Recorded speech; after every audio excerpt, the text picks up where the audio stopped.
Good evening and Talofalava. Welcome back to your TV2 News for the beginning of this week. Leading our bulletin for this evening, the Congregational Christian Church of Samoa's main office has officially welcomed the new elected chairman and the General Secretary of the CCCS General Assembly today.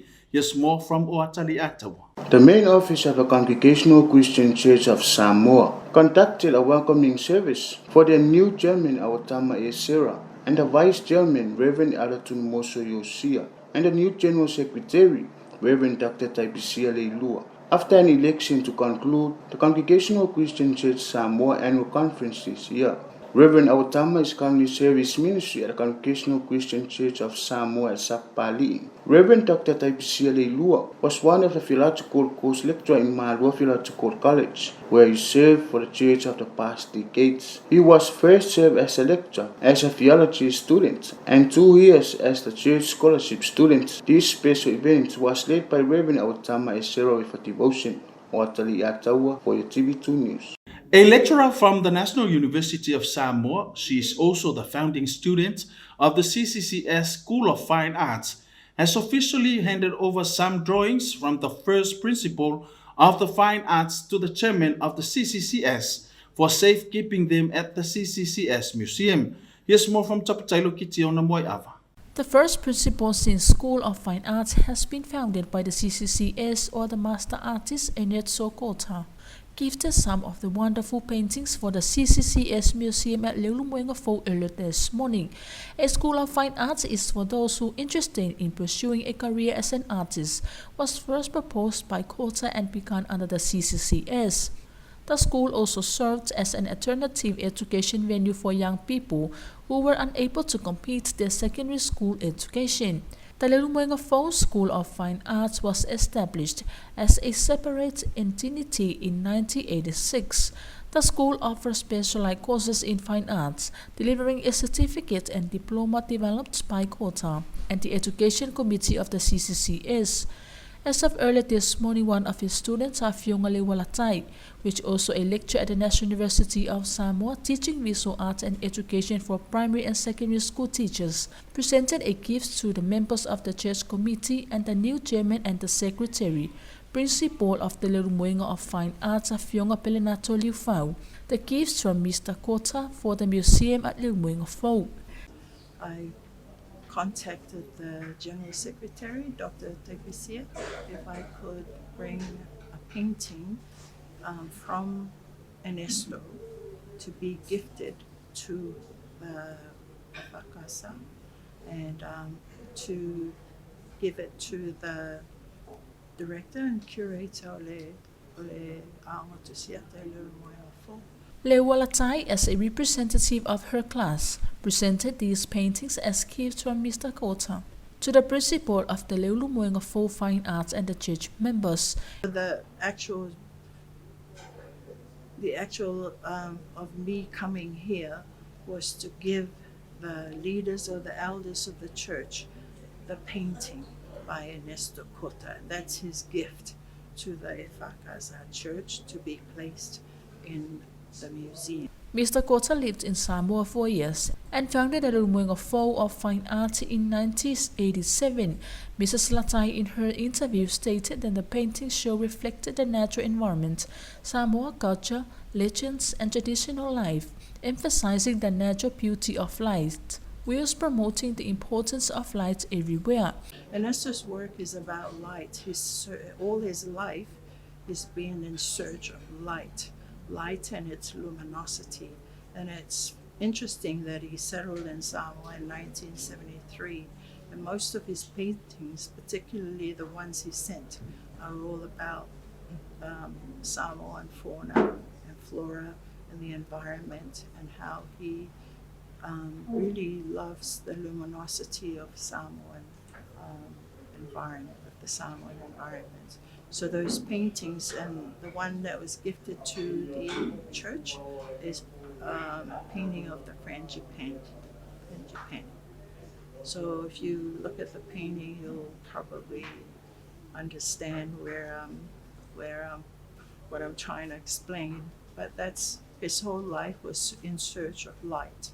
So I'm not can be spiritual light. It can be light as we see it physically that surrounds us, because where he comes from, it's very dark and not much light. Well, there is light, but not as much light as we have in Samoa.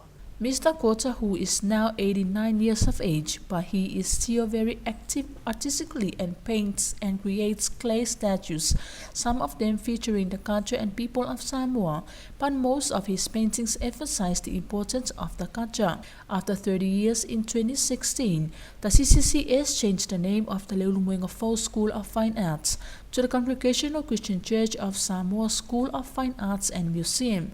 The school currently operates under the governance and management of the church. Its vision is to provide equitable education for all and to produce and maintain quality recognition and relevant fine arts education and museum service.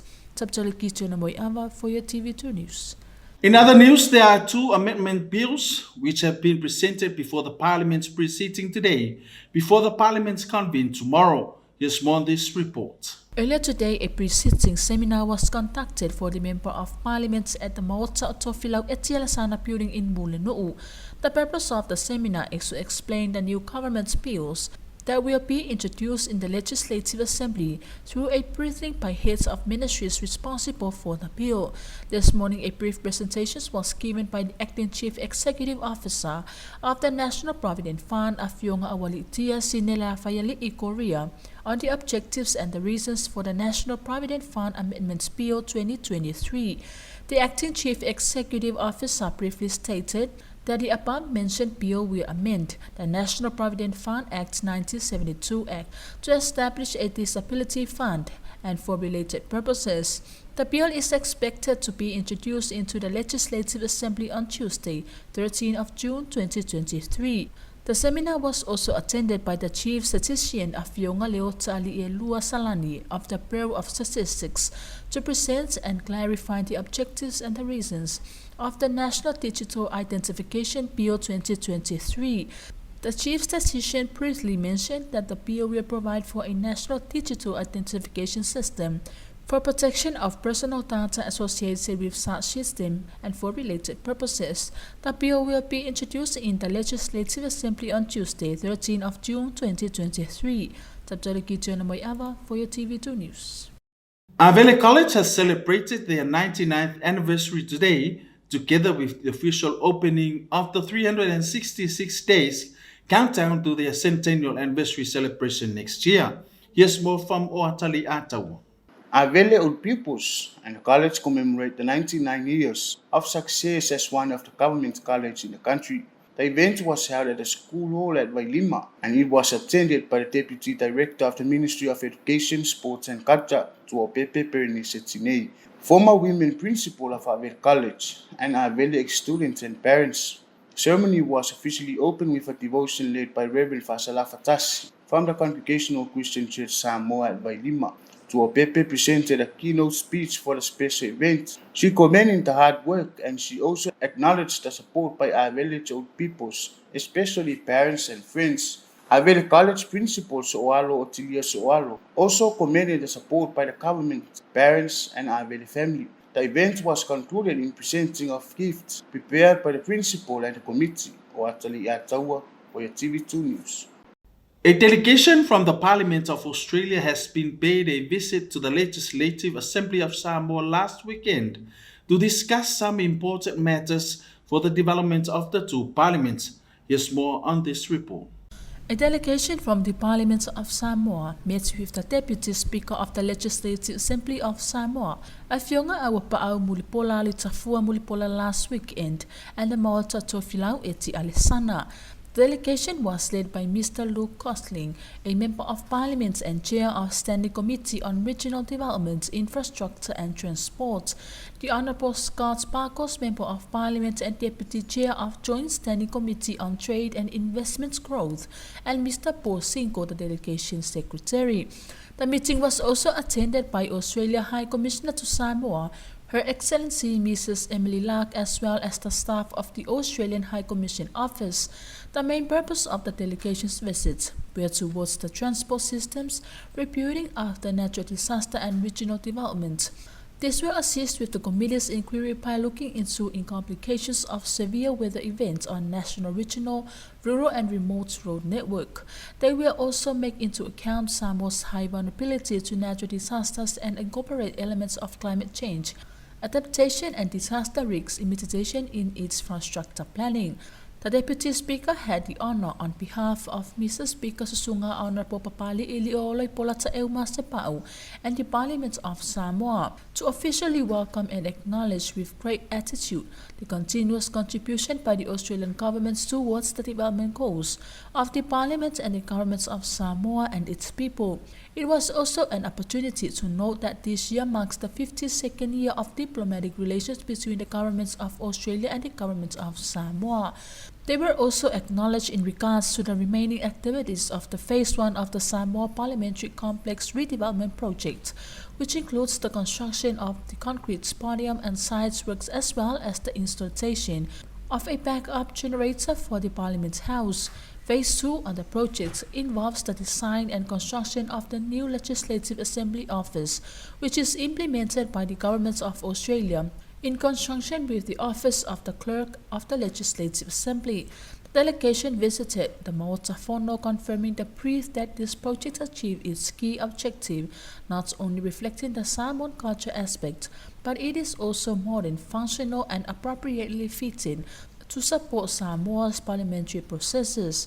The Deputy Speaker delivered a great gratitude to the governments of Australia through the delegation for their contribution and continual support, not only the development of Parliament House to a higher standard, but also for the knowledge and skills shared to its members of Parliament and the staff of the Legislative Assembly of Samoa. Tabtalaki Moiava for your TV2 News. And that's the conclusion of your TV2 News for the beginning of this week. I'd like to acknowledge the support from the Samoa Water Authority. Taununga le nao lau Samoa taunungalongo mo le fiafi whaafitei tele i le pūlenga o suawai mo le lango ina o lau Samoa taunungalongo. O se whaupupunga i le fiafi le aso a tai au. A minu te le ina whaasausaunga o tutoio le ne fiafi tō whaasoifua.